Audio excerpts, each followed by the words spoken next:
Assalamualaikum warahmatullahi wabarakatuh. Hi everyone, it's me again, Mr. Ahmad Lazwadi. I would like to say welcome to English class, especially all of you who are in 8th grade students. Today we are going to learn about English, still in pembelajaran jarak jauh. Before we start our activity, let's say Bismillahirrahmanirrahim. Today we are going to learn about recount text. Recount text is a text that usually used to retell someone's activity in the past. Itu definisinya. Oke, we will learn yang akan kita pelajari nanti sama seperti yang sebelumnya. The first is the social function atau tujuan. Tujuan dari teks yang akan kita bahas nanti, tujuan dari recount text ya. And then the second one, the generic structures, struktur dari recount text. And the third one is grammatical feature. Yang ketiga adalah ciri-cirinya, ciri-ciri dari recount text. Okay, we are going to discuss about the social function or communicative purpose of recount text. Yang pertama kita pelajari tentang tujuan dari recount text. Tujuannya apa? Coba kita perhatikan yang berikut ini. Ya, the social function of recount text is to retell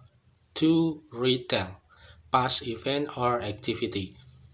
Now, most recount text tells about unforgettable experience. Nah, jadi tujuan utama dari recount text itu adalah menceritakan kembali, to retell.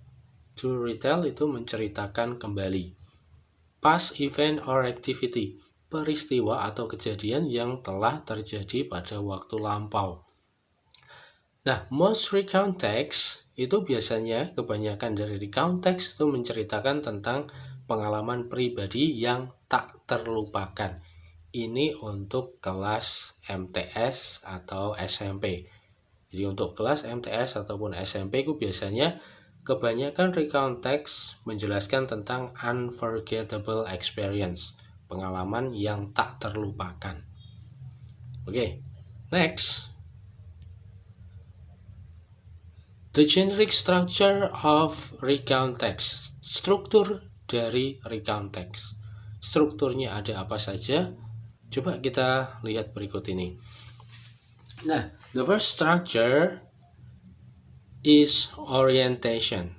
Jadi struktur pertama dari recount text itu ada orientation, atau dalam bahasa Indonesia itu orientasi.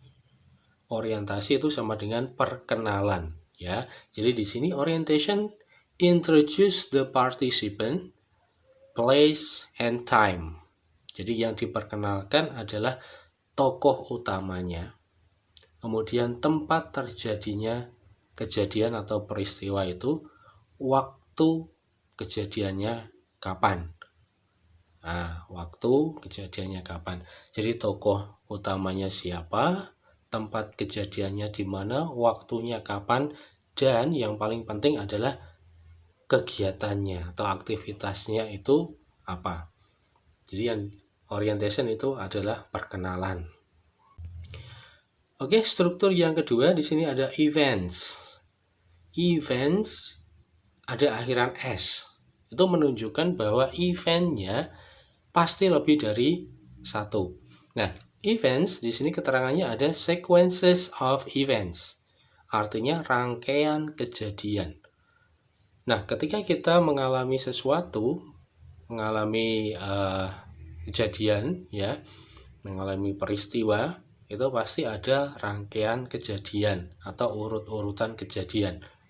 Nah, ini adalah inti dari recount text. Inti dari recount text itu ada di bagian event. Nanti dijelaskan rangkaian kejadian mulai dari awal sampai dengan akhir secara urut. Tidak boleh acak. Kemudian yang ketiga di situ ada reorientation. Reorientation itu Definisinya adalah the writer's point of view or opinion. Jadi orientation itu adalah isinya nanti menjelaskan tentang pendapat dari si penulis. Oke. Masuk ke yang ketiga, di situ ada grammatical feature atau ciri-ciri kebahasaan. Ciri-ciri kebahasaan itu dalam teks itu biasanya penulisannya bagaimana. Nah, coba kita perhatikan yang pertama di sini ada focus on specific participant. Jadi fokus ceritanya itu pada satu tokoh utama saja. Ketika kita menceritakan pengalaman kita, pengalaman saya misalnya, pengalaman saya liburan, nah berarti dari awal sampai dengan akhir yang diceritakan adalah saya. Fokus hanya pada saya. Ya, mulai dari awal apa yang saya lakukan itu diceritakan sampai akhir.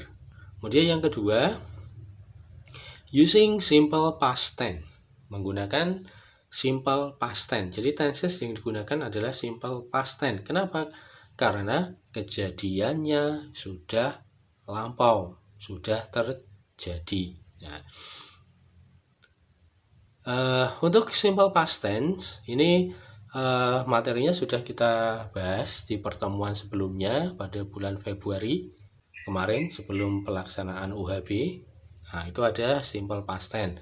Nah, kalau kalian ingin mengingat kembali apa itu simple past tense, bisa dibuka lagi materi simple past tense yang ada di YouTube. Dan yang ketiga, using chronological connection, menggunakan kata penghubung. Chronological itu urut.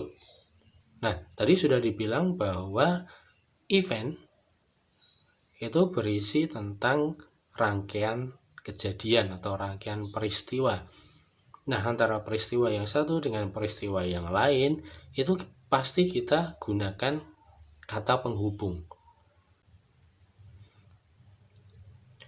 Oke, kita masuk ke recount text. Ini ada contoh dari recount text. Saya sengaja ambilkan yang singkat, yang pendek saja supaya lebih mudah dipahami. Di sini ada singing competition, lomba menyanyi. Last year was the best experience I've ever got. Tahun kemarin, atau tahun lalu adalah pengalaman terbaik saya.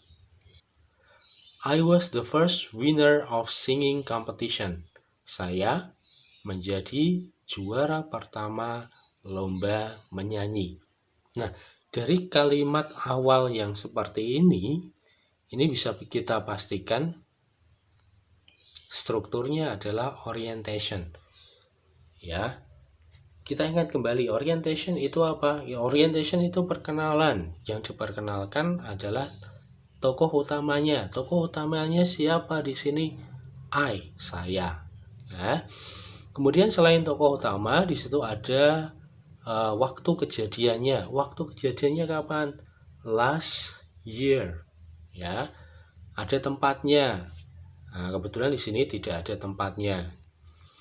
Nah, kemudian kegiatannya apa?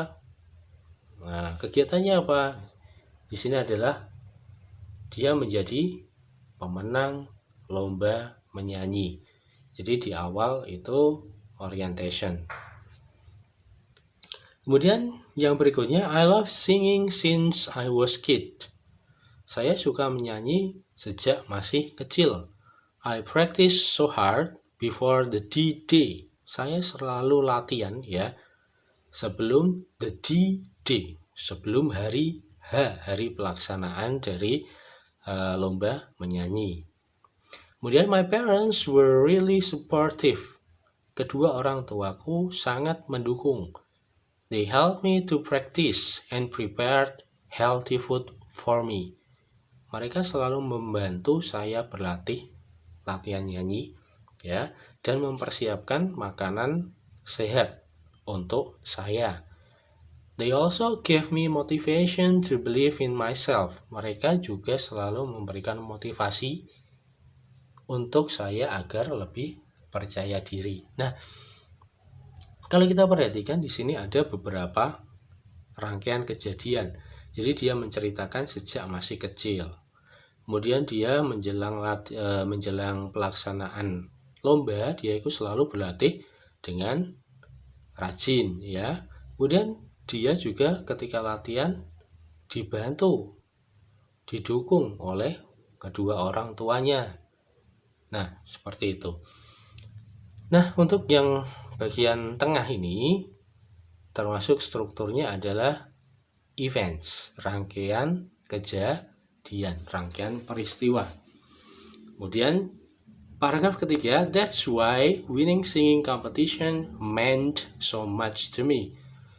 Oleh karena itu, memenangkan lomba menyanyi sangat berarti bagiku.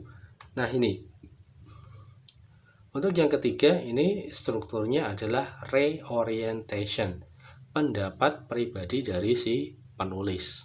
Jadi penulis menganggap bahwa menang lomba menyanyi ini adalah sesuatu yang sangat berarti, sangat berharga bagi dia.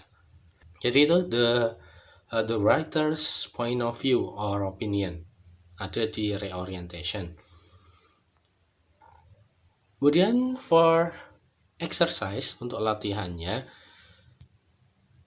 I would like to ask you to open your English Student Worksheet atau LKS ya at page 39. LKS halaman 39. Di situ kalian akan menemukan kompeten test 5. Point A to number 6 to 15. Kerjakan nomor 6 sampai dengan 15. Jadi ada 10 nomor di situ. Untuk nomor 1 sampai 5 tidak usah, karena di situ mengurutkan kalimat menjadi satu paragraf. Itu nanti terlalu sulit. Jadi untuk latihan kali ini silakan dikerjakan mulai nomor 6 sampai dengan 15. Nanti pengirimannya sama seperti biasanya lewat Google Form, linknya ada di bawah video.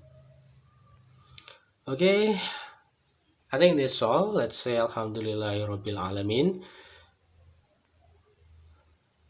The last but not least, I would like to say thank you for joining English class today.